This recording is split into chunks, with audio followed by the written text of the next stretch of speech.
నమస్తే రమగారు. నమస్తే జయ. రమగారు, గణాంకాలు చూసుకుంటుంటే వివాహేతర సంబంధాలు చాలా పెరిగిపోయినాయి అని చెప్తున్నారు. వాటికి కూడా గణాంకాలేనమ్మా ఆ! మన కర్మ. అంతే ఈ పరిస్థితి చూడండి ఎక్కడి దాకా వచ్చిందంటే. అంటే లెక్క పెట్టుకునే స్థాయికి వెళ్ళిపోయాం చూడండి. కాదు జయ. ఇప్పుడు గణాంకాలు అంటే మన దగ్గరికి వచ్చి అడగాలి. ఆ! మామూలుగా గణాంకం అంటే ఏమిటి? మన ఇంటికొచ్చి లేదా మన ఆఫీస్‌లోనో మీ ఫ్యామిలీలో ఎంతమంది ఉంటారు? ఎంతమంది బ్రదర్స్? ఎంతమంది సిస్టర్స్? ఎంతమందికి ఉద్యోగాలున్నాయి? ఎంతమంది గ్రాడ్యుయేట్స్? ఇవి కనుక్కుంటారు. ఎవరి దగ్గరికైనా మైక్ పుచ్చుకెళ్ళి మీకు వివాహేతర సంబంధం ఉందా అని అడుగుతారా? అలాంటి గణాంకాలు చూడదు రమగారు. గవర్నమెంట్ గాని, లేకపోతే ఏదన్నా బయట ఎన్‌జీఓస్ గాని గణాంకాలు చూసేటప్పుడు ఎక్స్‌పర్ట్స్ దగ్గరికి వెళ్తారు. కేసుల సంఖ్య చూస్తారు. అంతేనా? దాన్ని బట్టి ఓహో! ఇదివరకు ఇంత సంఖ్య లేదు. ఇప్పుడు సంఖ్య పెరిగింది. పెరిగింది అనేదాన్ని లెక్క పెట్టుకుంటుంటారు. అలాగా?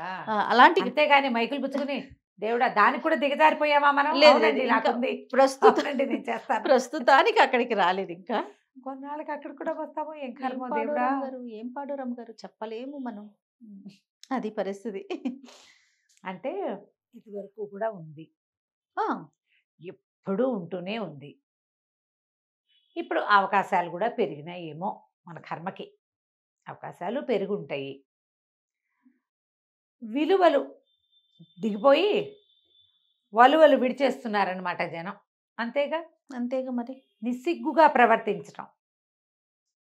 విలువ లేదు, మర్యాద లేదు.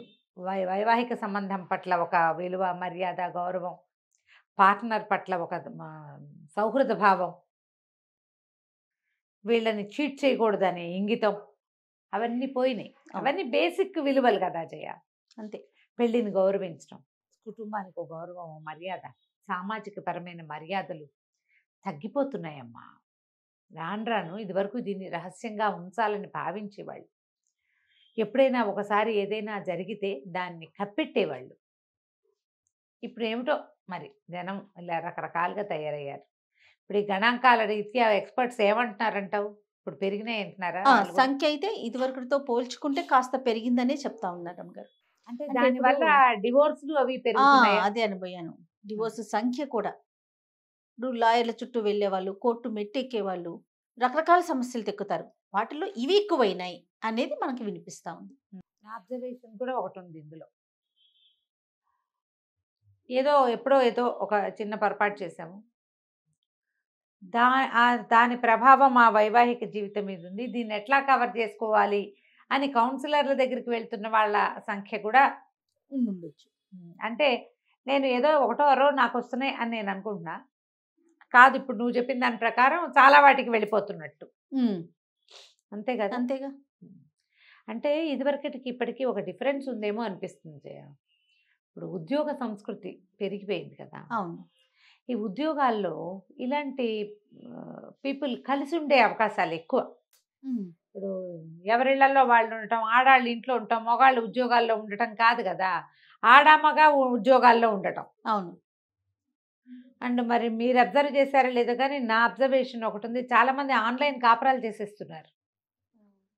మా హస్బెండ్ లేదా నా వైఫ్ ఇలా ప్రవర్తిస్తున్నారని అని కౌన్సిలర్ల దగ్గరికెళ్ళే వాళ్ళ సంఖ్య కూడా పెరిగింది. నేనేమో 2, 3 కేసులే నేనెక్కువ వినలా. కానీ నా దగ్గరకొచ్చినవే ఉన్నాయి. నేను ఎవరితో మాట్లాడినా వాళ్ళు అవునని చెప్తున్న ఇవి కనపడుతున్నాయి. హ్మ్. ఇంట్లో వైఫు, గీఫు అన్నీ మామూలుగానే ఉంటాయి. వీళ్ళు ఆన్‌లైన్‌లో ఇద్దరు, ముగ్గురితోటి ఫ్రెండ్‌షిప్పుల్లో ఉంటారు. కొంతమందితో వెర్బల్‌గా మాటల్లోనే కాపరాలు చేసేసే విధానం ఒకటి కనపడుతూ ఉంటుంది. న్యూడ్‌గా చాట్ చేయటం. ఇవన్నీ వివాహేతర సంబంధంగానే చెప్పాలి కదా! అంతేగా. న్యూడ్ చాటింగ్సు లేదా ఎవరితోటైనా వల్గర్‌గా మాట్లాడడము. లేదా ఎప్పుడు ఎవరో ఒకళ్ళతోటి ఇలా మాట్లాడుకుంటూ ఉండటం. ఈ ఇంట్లో ఉన్న పెళ్ళాన్ని ఇదంతా కూడా వివాహేతర సంబంధంగానే మనం చెప్పాల్సొస్తుంది. మరి ఈ ఇంట్లో ఉండే మనుషులతోటి లేదా వాళ్ళతో ఉండే వాళ్ళతోటి వీళ్ళకి ఆ రకమైన స్నేహమో, ఇంకోటో ఎందుకు ఉండట్లేదు? హ్మ్. అంటే వీళ్ళు ఎందుకు కలిసి ఉండలేకపోతున్నారు?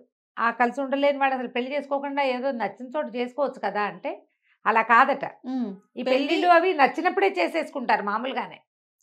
కొద్ది రోజులు గడిచేసరికల్లా వేరే కొత్తదాన్ని కోరుకుంటారు. ఈజీగా లభిస్తోంది కాబట్టి ఇది ఎవరికీ తెలిసేదేముంటుంది? అంతేగా. ఒక అమ్మాయి అయితే ఎక్కడో చదివాను నేను. ఆహ్, ఇంచుమించు మా అందరికీ వేరే వెర్బల్ వైఫ్స్ ఉన్నారు మా ఫ్రెండ్ సర్కిల్‌లో ప్రతి వాళ్ళకి.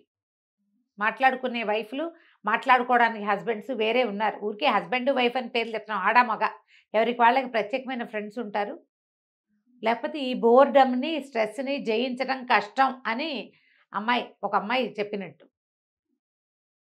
ఈ స్ట్రెస్‌ని బీట్ చేయాలంటే ఏదో ఒకటి థ్రిల్ కావాలి మనుషులకి. ఆ థ్రిల్ ఓహ్! ఇంట్లో ఉన్న వాళ్ళతోటి లేదా తమతోటే ఉండే వాళ్ళతోటి కంపానియన్ తోటి జీవితం అంత థ్రిల్లింగ్‌గా ఉండదు. బయట ఎవరైనా ఔట్‌సైడ్ పర్సన్స్ తోటి ఇలాంటి మాట్లాడితేనే ఇలాంటి ప్రవర్తనతోటే థ్రిల్ వస్తుందని. థ్రిల్లింగ్‌గా ఉంటుంది. కిక్. ఈ స్ట్రెస్ అంతా ఎట్లా బీట్ ఔట్ చేయాలి?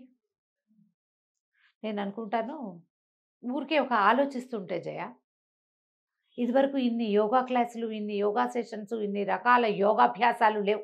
అవునండి. ఇప్పుడు యోగాలు వచ్చినాయి, జుంబాలు వచ్చినాయి, డాన్సులు వచ్చినాయి, వాకింగ్ క్లబ్స్ వచ్చినాయి, లాఫింగ్ క్లబ్స్ వచ్చినాయి, స్టాండప్ కామెడీస్ వచ్చేసినాయి బోల్డన్ని. ప్రజలకి కాలక్షేపానికి పుంఖానుపుంఖాలుగా వ్యవహారాలు వచ్చినాయి.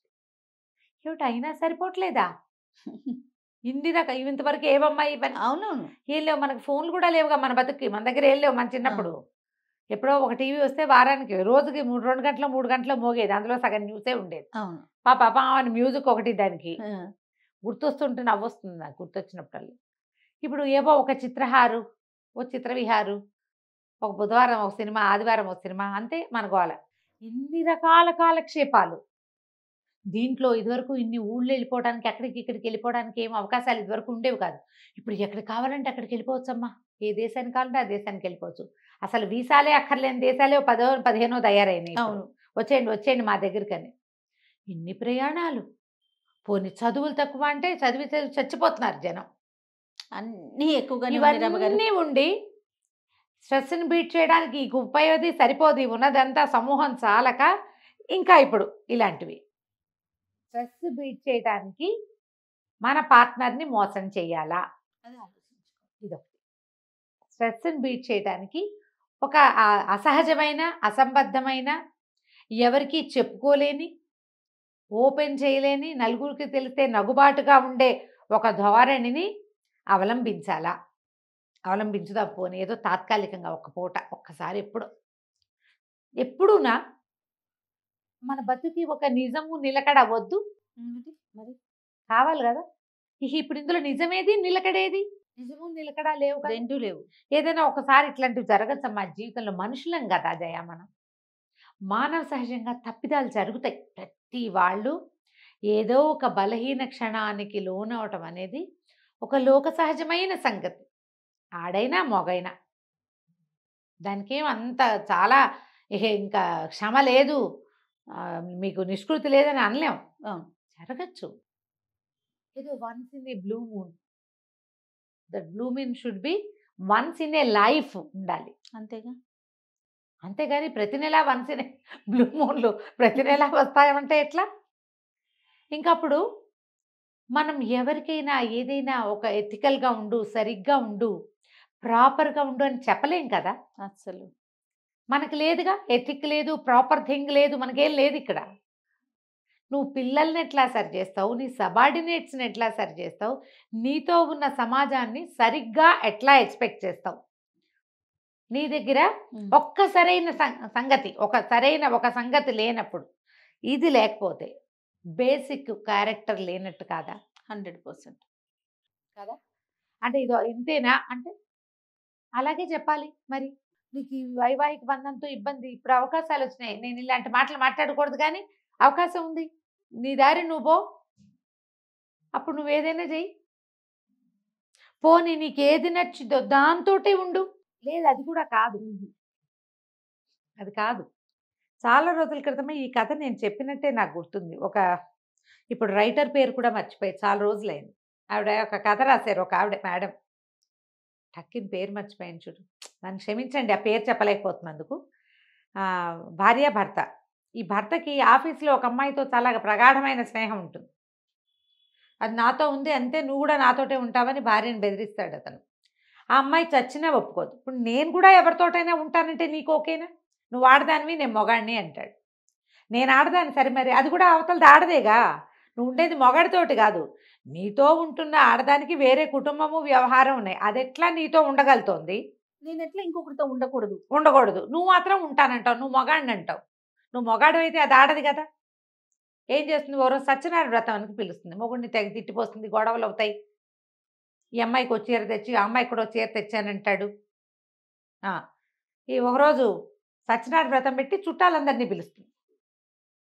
ఆ అవతల అమ్మాయి మొగుడు కూడా వస్తారు, పిలుస్తారు, వీళ్ళే వస్తారు. వస్తే ఈ అమ్మాయి పరిచయం చేస్తుంది, ఇగో ఈ అమ్మాయిని ఇతను ఉంచుకున్నాడని చెప్తుంది అందరికి. ఆ అమ్మాయి ఏడుస్తూ ఉంటుంది, మొగుడు వెళ్ళిపోతాడు కోపం వచ్చి.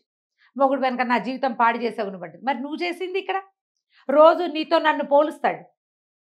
నీతో బాగుంది దాంతో నా జీవితం చాలా బాగుంది, నీతో నాకు నేను అంత ఎంజాయ్ చేయట్లేదని చెప్తున్నాడు నాతో. నా ఎదురుగుండా గంటల తరబడి నీతో మాట్లాడతాడు. ఈ ఇంటికి డబ్బు సగం నేను కడితే, వాళ్ళ అమ్మా నాన్నని నేను సపోర్ట్ చేస్తే, వీడికి పిల్లల్ని నేను కంటే సంతోషం నీ వల్ల ఉందని నాకు చెప్తున్నాడు. నేనేం చేయాలి? నీకు ఇప్పుడు జీవితం నీ భర్తకు తెలిసింది కాబట్టి జీవితం పాడైపోయింది. మరి భార్యకి తెలిసినప్పుడు ఇక్కడ పాడవలేదా జీవితం? అత్తగారు బతిమలాడుతుంది వద్దు వద్దని చెప్పే. నీ కథ నాకు గుర్తుంది చాలా రోజుల క్రితం. రైటర్ పేరు కూడా చెప్పా, మేడం పేరు ఇప్పుడు నాకు గుర్తు రావటం లేదు. నాకైతే నిజంగా విన్న గుర్తు అనిపించట్లేదండి. ఓకే, జనాలకు గుర్తొస్తుంది చూడు. ఎప్పుడు ఎలా ఉంటుందంటే, మీరు ఏదైనా ఒకటి, ఏ విషయమైనా సజావైన షేరింగ్ సంతోషాన్ని కలిగిస్తుంది. సజావు కాని షేరింగ్ ఎప్పుడు భయావహమే, అంతేగా, ఎప్పుడు ఇబ్బందికరంగానే ఉంటుంది. దినదినగండం నూరేళ్ళాయుషు. ఈ క్లోజ్ ఫ్రెండ్షిప్లో ఇప్పుడు మనం గమనిస్తున్నదే, ఇందాక నువ్వు మాట్లాడుతుంటే నాకు తెలియనట్టు మాట్లాడతాను, కానీ నాకు ఇవి తెలుసు. క్లోజ్ ఫ్రెండ్షిప్స్, 2-3 కుటుంబాలు క్లోజ్ ఫ్రెండ్స్ అన్ని చోట్లకి కలిసి వెళ్తారు. ఇప్పుడు జరుగుతున్న సమాజం అట్లా ఉంది. కలిసి వెళ్తారు, సినిమాలకు కలిసి వెళ్తారు, వాళ్ళ పిల్లలు వీళ్ళ పిల్లలు కలిసి ఆడుకుంటారు. సడన్గా ఆ కుటుంబాల్లో ఒకడికి ఇంకో కుటుంబంలో ఒక ఆవిడకి సంబంధం ఏర్పడుతోంది. వీళ్ళ వల్ల ఎంత కలుషితమైపోతుందో సమాజం. నేను అనుకుంటా, ఇంత కలిసి ఉండటం ఎందుకు? ఎంతవరకు ఉండాలి అంతవరకు ఉండొచ్చు కదా. ఎవరి జీవితం వాళ్ళది, ఎవరు ప్రయారిటైజ్ చేసుకుని సెపరేట్గా ఉండొచ్చు కదా. ఏదో సిచ్యువేషన్స్లో కలుస్తాం, అంతకంటే ఎక్కువ క్లోజ్నెస్ మీరు ఎందుకు చేయాలి? అది మీ మధ్య అక్రమ సంబంధాలకి దారి తీసేంత స్నేహాన్ని ఒక ఆడమగ మధ్య మిగిలిన వాళ్ళు ఎందుకు ఎంకరేజ్ చేయాలి? అసలు ఆ పరిస్థితులు ఎందుకు రావాలి? ఆవిడ ఊరు వెళ్తే ఈవిడ వండి పెడుతుంది, ఈవిడ ఊరు వెళ్తే ఇంకోళ్ళు వండి పెడతారు. ఏమి ఎవడు మగవాడు వాళ్ళ ఇంట్లో వంటపడి వండుకోడు? ఈ గిన్నెలు పంపించడం, సామాన్లు పంపించడం, మా ఇంటికి రా మాతో పాటు తినని పిలవడం, ఎప్పుడో ఏదో జరిగిపోతుంది.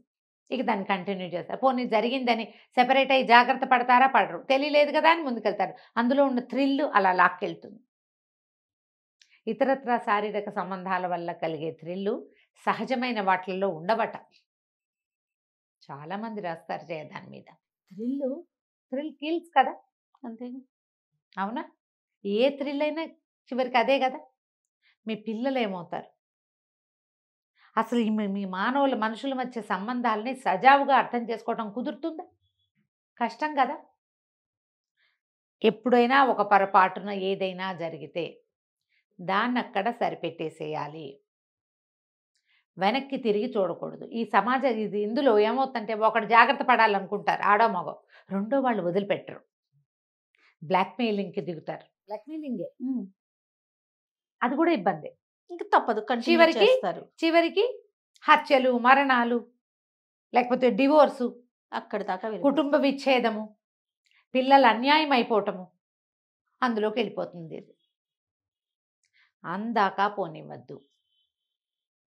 ఈ దూరం ఎక్కడో ఉన్న వాళ్ళతోటి ఫోన్లలోనో ఇంటర్నెట్ ద్వారానో శారీరక సంబంధాలు నెరవేరుద్దామన్న ఉద్దేశాలు మానేయండి. సమాజాన్ని పాడు చేసేది ఇదే. అది తెలివిగల పని కాదు. ఎప్పుడో ఒకప్పుడు తెలియక ఏదో తింటాం, ఇది పొరపాటని తెలిసి మానేస్తాం. ఇవి కూడా అంతే. మానుకోకపోతే మీ తర్వాత తరాలు చాలా చెడిపోతాయి. వాళ్ళకి మనుషుల మధ్యని ఈ సునిశ్చితమైన సంబంధాలని అర్థం చేసుకోవటం చాలా కష్టమవుతుంది. పేరెంట్స్కి ఈ రకమైన విలువలు తెలిసి ఉండాలి. వన్స్ మీరు పేరెంట్స్గా మారారు, మీ ఇద్దరు కుర్రాళ్ళుగానో అమ్మాయి అబ్బాయిగానో ఉన్న నాళ్ళు ఏమిటో తెలియదు మనకి, ఎలాగో పోతుంది జీవితం. వన్స్ పేరెంట్స్గా మారాక మీరు ఇలా తెంచుకోలేని భావజాలాల మధ్య ఇరుక్కుని మీ సంబంధ బాంధవ్యాలను పాడు చేసుకుంటే పేరెంట్స్గా మీరు అడ్డంగా ఫెయిల్ అయిపోతారు. మీ వల్ల సమాజం చెడిపోతుంది. సమాజాన్ని చెడగొట్టే దిశగా అడుగులు వేయొద్దు. ఒక తొందరపాటు అడుగులు పడితే వాటిని అక్కడ ఆపండి. కాలు వెనక్కి తీసుకోవడానికి ట్రై చేయండి. మీ మనసుకి మీరు నచ్చజెప్పుకోండి. ఇతరులకి నచ్చజెప్పండి. అవసరమైతే ఒక కౌన్సిలింగ్ తీసుకోండి. కానీ ఇలాంటి వాటిని ముందుకు తీసుకెళ్ళిన కొందికి మీకు మంచి సమాజం దొరకదు. అంతే. దీనివల్ల ఏంటంటే డివోర్స్ ఆల్రెడీ ఇండియాలో చాలా పెరిగినాయి. ఇందాక నువ్వు చెప్పిన లెక్కల్లోనే దీనివల్ల ఏమనాలి, అక్రమ సంబంధాల వల్ల ఎక్స్ట్రా మ్యారిటల్ అఫైర్స్ ఈ ధోరణి వల్ల డివోర్స్ అవుతున్నవి ఎక్కువగానే ఉంటున్నాయి. మామూలుగానే కొట్లాడుకుని డివోర్స్ తీసుకుంటున్నారు చిన్న చిన్న విషయాలకి. ఇంకా దానికి తోడు ఇవి కూడా ఉంటే ఇంకా కష్టం కదా. మీకు పిల్లలు ఉంటే మరీ కష్టం. అవునా? ఆలోచించండి. ప్రవర్తన మార్చుకోవటం ఏ స్టేజ్లో అయినా చేయొచ్చు. ఇది వరకు చాలా చేసాం, ఇప్పుడు మారటం ఎందుకు అనుకోకండి. ఏ పరిస్థితుల్లో అయినా మార్చుకోవచ్చు. ఒకవేళ మన పత్వంతో ఉన్న వాళ్ళు మారితే వాళ్ళని క్షమించి కలుపుకోండి. ఇది కూడా ప్రధానం, చాలా ఇంపార్టెంట్ కదా. నువ్వు ఒకటి తెగొట్టేసుకుంటానంటే తర్వాత మానేసిన ప్రయోజనం లేదు. మాట్లాడుకుని మానేసుకుని మళ్ళీ కలిసి ఉండేందుకు ఆలోచించండి. దానివల్ల డివోర్స్ వైపుకి వెళ్ళరు. మీ కుటుంబ సమాజం చెడిపోకుండా ఉంటుంది. ఉంది కదా మన ఫ్యామిలీ సొసైటీస్, అవి పాడవకూడదు. మీరు ఎక్కడో చోట ఆగి సర్దుకుని దాని మీదే ఎంతసేపు ఎత్తిపడటము, దాని గురించి ఎంతసేపు మాట్లాడటము, దాన్ని మళ్ళీ పునరావృతం చేయటము, ఈ వ్యవహారాల జోలికి వెళ్ళకుండా ఆడ మగ కూడా సర్దుకుంటే అది అక్కడితోటే ఆగిపోతుంది. మళ్ళీ అలాంటి పరిస్థితులు రాకుండా జాగ్రత్త పడండి. ఏదో పాసింగ్ క్లౌడ్స్ అనుకో, వాడి దారిని అది పోతాయి, దీని దారిని ఇది నడుస్తుంది. పాసింగ్ క్లౌడ్స్ అందరి జీవితాల్లోనూ వస్తాయి. చాలామందికి వస్తుంది. వదిలేసి చూసి చూడనట్టు ఊరుకుంటే తర్వాత సమాజం ముందుకెళ్తుంది ఆటోమేటిక్గా. అంతే. సరిగ్గా ఆలోచించండి దయచేసి. రైట్ రమ్య గారు. నమస్తే. నమస్తే జయ.